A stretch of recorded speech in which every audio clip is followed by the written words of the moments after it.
Red book పేరు వింటే YCP నేతలకు గుండెపోటు వస్తుందని మంత్రి లోకేష్ ఎద్దేవా చేశారు. మచిలీపట్నం విచ్చేసిన లోకేష్ కు మంత్రులు, ఎమ్మెల్యేలు స్వాగతం పలికారు. ఈ మేరకు నారా లోకేష్ మాట్లాడుతూ వైసీపీ నేతలు మహిళలను కించపరిచేలా ఎలా మాట్లాడారో చూసామన్నారు. తీసుకెళ్ళండి అబ్బా, అవసరం లేదు మాకు. యువగలం పాదయాత్రలోనే మన ఎవరు ఏం చేయలేకపోయారు, ఇప్పుడు ఎవడేం పేగుతాడు రా భయ్, అందరినీ పట్టుకెళ్ళని చెప్పా. ప్రజాస్వామ్యం ఎంత గొప్పదో ఒక్కసారి మనందరం ఆలోచించాలి. ఏ అధికారులు అయితే మన ఇబ్బంది పెట్టారో, ఏ అధికారులు అయితే మన పైన దొంగ కేసులు పెట్టి చంద్రబాబు నాయుడు గారిని, కొల్లు రవీంద్రన్న జైలుకు పంపించారో, ఈరోజు అదే అధికారుల చేత సెల్యూట్ కొట్టించారంటే అదే మన ప్రజాస్వామ్యం, ప్రజల గొప్పతనం. అడుగడుగున మన ఇబ్బంది పెట్టారు, బయటికి రానిలా. బాబు గారు ఆనాడు ఆత్మకూరులో మన కార్యకర్తలు ఇబ్బంది పెడుతున్నారు, బయలుదేరుతామంటే రవణ కూడా మాతో ఉన్నారు. ఏకంగా గేట్లకి తాళ్ళు కట్టేశారు. స్వామి, పులిని నీళ్ళని లోపల పెడతారు. వాళ్ళు అనుకున్నారు చంద్రబాబు నాయుడు గారిని జైలుకి పంపిస్తే ఈయన ఏదో ఫీల్ అవుతాడని. ఆయన అక్కడ ఏం ఫీల్ అవ్వాలా. నేను చూసా, మొండి ధైర్యం మామూలుది కాదురా భయ్. అదేం ధైర్యమో నాకు తెలియదు. నాకు బాధ కలిగింది. ఆ రోజు నాకు ఎందుకు బాధ కలిగిందంటే బాబు గారిని అరెస్ట్ చేశారని కాదు.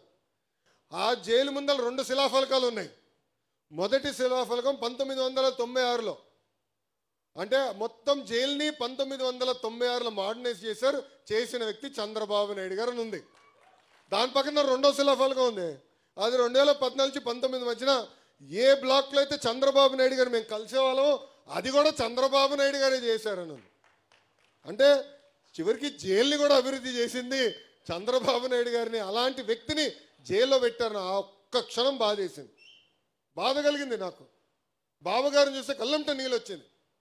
ఆయన ఒకటేనారు, ఎందుకురా భయపడుతున్నావు, ఎవడేం చేయగలుగుతాడు, మన్ని ప్రశాంతంగా ఉన్నాను ఇక్కడ, కేసు అన్ని చదువుతున్నా, ఏం పర్వాలేదు, మీరు సరిగ్గా బయట పని చేయట్లేదు, ఇంకా పరిగెత్తండి అంటే ఆ మొండి ధైర్యం ఎవరు అనుకోలే.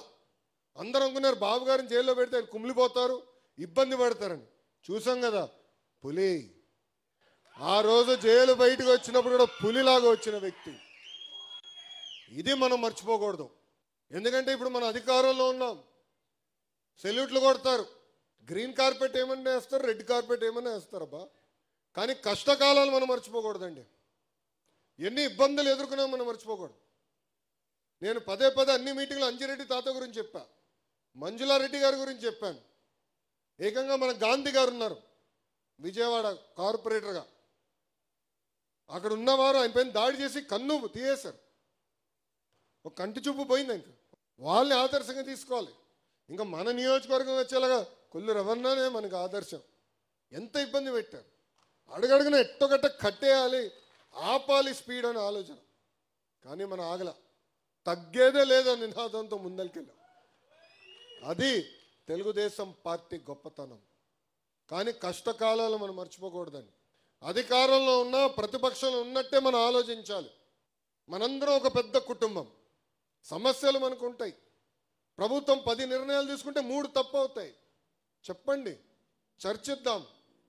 ఎమ్మెల్యేగా రవి అన్న ఉన్నాడు, ఏకంగా ఇక్కడ పార్లమెంట్ పార్టీ అధ్యక్షుడిగా కొనకల నారాయణ గారు ఉన్నారు, పార్టీ అబ్జర్వర్ ఉన్నారు, ఇంకా జోనల్ కోఆర్డినేటర్ రాజు గారు ఉన్నారు, పల్లా శ్రీనన్ ఉన్నాడు, నేను ఉన్నా. మనం ఆడుకోవాలి, చర్చించుకోవాలి. మనం ఏదైతే తప్పు జరుగుతుందని భావిస్తామో అది తీర్చిదిద్దే వరకు మనం పార్టీ లోపల పోరాడాలి. మీరు అందరూ అనుకోవచ్చు లోకేష్కి తేలిక పార్టీ లోపల అని, భలే ఉన్నారు. జగన్ గారితో నేను ఎంత పోరాడానో దానికన్నా 3 రెట్లు ఎక్కువ నేను పార్టీలో పోరాడాను. కొల్లు రవణకు తెలుసు, ప్రతి పాలిట్ బ్యూరో మీటింగ్లో నాకే ఎక్కువ అక్షంతలు పడతాయి, ఏదో ఒకటి కలబెడతా ఉంటా. మహానాడు కడపలో పెట్టాలన్నప్పుడు చాలామంది అన్నారు, ఎందుకు ఊకేంది, ఒక విశాఖపట్నమో విజయవాడనో తిరుపతి చాలు కదా అంటే, లేదు, పార్టీ విధానం మారాలి. ప్రతి సంవత్సరం కొత్త జిల్లాల్లో మన మీటింగ్లు పెట్టాలి. పార్టీ సిద్ధాంతం ఏంటో తెలియాలి, అక్కడ అందరికీ ప్రజలు కూడా తెలియాలి, కార్యకర్తలు కూడా మొత్తం రాష్ట్రం చూడాలి అనే ఆలోచనతో చెప్పా. కానీ ఒప్పించడానికి నాకు టైం పట్టింది. బాబు గారు ఒప్పుకున్నారు, అదే నా గొప్పతనం. కానీ ఒక్కదాన్ని చేయాలంటే ఎంత కష్టపడాలో నేను స్వయంగా చూస్తున్నాను. మనం మాడుకుందాం, చర్చించుకుందాం, కానీ 4 గోడల మధ్యనే. అది నాకు ముఖ్యం. నేను అనేక విషయాల్లో బాబు గారితో చర్చించా. కొన్ని విషయాల్లో నేను ఏకీభవించబోవచ్చు, కానీ బాబు గారు నిర్ణయం తీసుకున్న తర్వాత శిరసు వంచి నాకు నచ్చపోయిన నిర్ణయమైనా అమలు చేస్తా, ఎందుకంటే అది పార్టీ విధానం. అందుకే మీరు చూడండి, ఎప్పుడు నేను ప్రత్యక్ష రాజకీయాల్లోకి 12 సంవత్సరాలైంది, ఏనాడైనా బాబు గారు లోకేష్కి గొడవ జరిగిందని ఎవరన్నా అనగలుగుతారా? సాక్షి తప్ప. ఆఫ్కోర్స్ ఆ బులుగు మీడియా ఉంది కదా, ఎప్పుడు రాస్తాడు, ఎప్పుడు ఉండదు. కారణం ఏంటంటే పద్ధతి ప్రకారం మనం నడుద్దాం. తప్పు జరిగినప్పుడు తప్పు జరిగిందని చెప్పాల్సిన బాధ్యత మీ పైన ఉంది. ఆ తప్పుని సరిదిద్దుకునే బాధ్యత కూడా పార్టీ పైన ఉందని ఈ సభాముఖంగా కార్యకర్తలందరికీ నేను తెలియజేస్తున్నాను. మీరందరూ డోర్ టు డోర్ తిరిగారు. ఐకేఎంఆర్ కానివ్వండి, గతంలో జరిగిన బాదుడు కార్యక్రమం కానివ్వండి, బాబు షూరిటీ భవిష్యత్తు గ్యారంటీ, బాబు సూపర్ 6, చివరికి శంకరామం పేరుతో డోర్ టు డోర్ తిరిగారు. అంటే దాదాపు సంవత్సరానికి ఒకసారి తిరిగాం. కోవిడ్ సమయంలో కూడా ఆన్లైన్లో మీటింగ్ పెట్టుకుని మాట్లాడుకునేవాళ్ళం, చర్చించేవాళ్ళం. దానివల్లనే ఈరోజు మనకి ఊహించిన విధంగా మెజారిటీలు వచ్చినాయి. భారతదేశ చరిత్రలో ఎప్పుడు లేని విధంగా 94% సీట్లు కూటమి ప్రభుత్వం కైవసం చేసుకుంది. అధికారంలోకి వచ్చాం, ప్రశాంతమైన వాతావరణం మనకు ఉండొచ్చు, కానీ ప్రజలకి మనం చేసింది కూడా చెప్పుకోవాలి. మీరు చూస్తే ఒకసారి బాబు సూపర్ 6 కూడా తిరిగేద్దాం.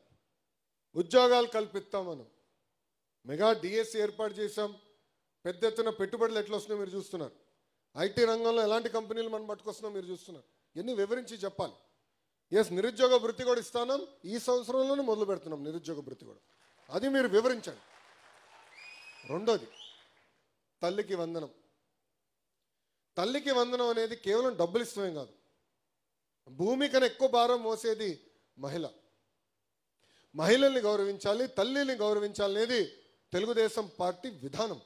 ఇది ఇప్పుడు కాదు, విశ్వవిఖ్యాత నట సార్వభౌమ స్వర్గశ్రీ నందమూరి తారక రామారావు గారి దగ్గర నుంచి బాబు గారి వరకు జరిగేది. అనేక సంస్కరణలు తీసుకొచ్చాం. ఇప్పుడు డబ్బులు ఇస్తున్నాం, మన చేతులు దులుపుకుంటాం కాదు. మహిళల్ని గౌరవించాలని ఇంట్లో మొదలవ్వాలి, మనం వాడక భాషలో మొదలవ్వాలి. నేను విద్యాశాఖ మంత్రిగా పుస్తకాలు నేను చూసా. ఆ పుస్తకాల్లో చూస్తే ఇంటి పనులంతా